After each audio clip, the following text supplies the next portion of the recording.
Disclaimer. This video is made for entertainment purposes only. All the characters are fictitious. Any resemblance to actual persons living or dead or actual events is purely coincidental. No offense to any person, religion or race is intended. यह video केवल और केवल मनोरंजन के उद्देश्य से बनाया गया है। सभी पात्र काल्पनिक है। वास्तविक व्यक्तियों, जीवित या मृत या वास्तविक घटनाओं से कोई समानता विशुद्ध रूप से संयोग है। किसी भी व्यक्ति, धर्म या जाति को ठेस पहुंचाने की मंशा नहीं है। हर दिन एक भिखारी दरवाजे के पास आकर भीख मांगता था और घर का मालिक हमेशा घर के बाहर आते ही उसे देखकर फिर जाया करता। कई बार उसके लिए गालियां भी बकता। वो कहता, तू जिंदा ही क्यों है?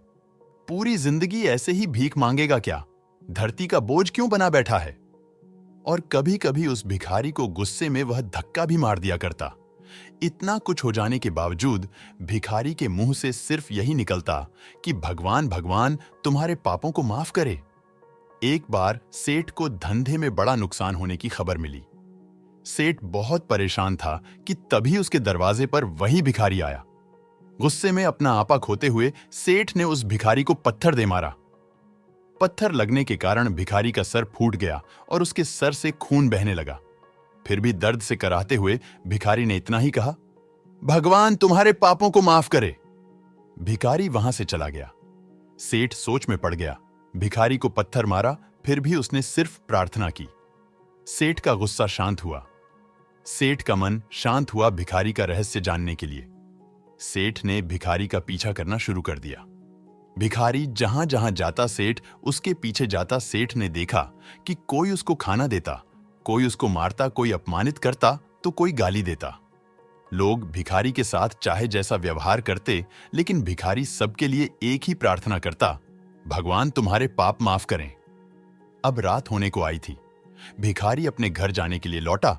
वो अपने घर पहुंच गया, लेकिन सेठ अब भी उसका पीछा कर ही रहा था। एक पुरानी टूटी हुई खटिया पर एक बूढ़ी औरत लेटी हुई थी। काफी कमजोर और बीमार लग रही थी। वह भिखारी की पत्नी थी। अपने पति को वापस आता देख वह खाट से उठ खड़ी हुई। पत्नी ने अपने पति के भीख वाले कटोरे में देखा, उसमें सिर्फ आधी बासी रोटी थी।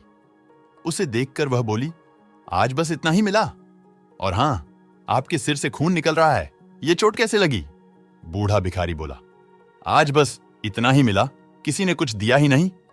सबने गालियां दी और एक ने पत्थर भी फेंकना, इसीलिए मेरा सर फट गया।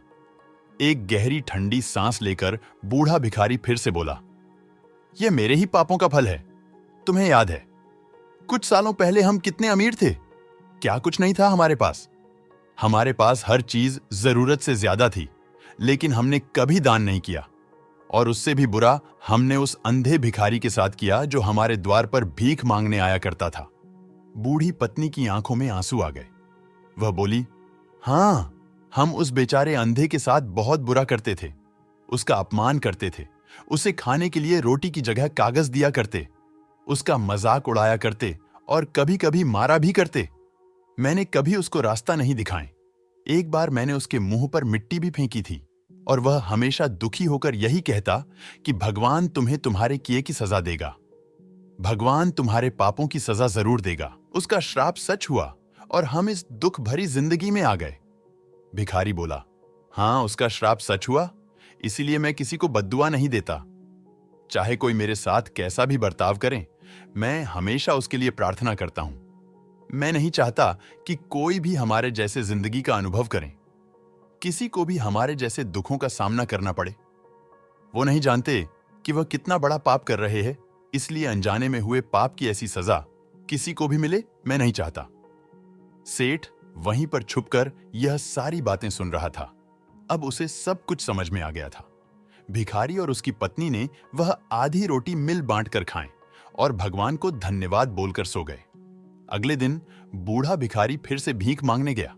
सेठ के घर के पास जाते हैं। सेठ ने पहले से गरम रोटी या उसके लिए निकाल कर रखी थी। उसे देते हुए सेठ विनम्रता से बोला, माफ कर दीजिए बाबा, मुझसे बहुत बड़ी गलती हो गई। बूढ़ा भिखारी बोला, भगवान तेरा भला करे। इतना कहकर वह आगे निकल गया।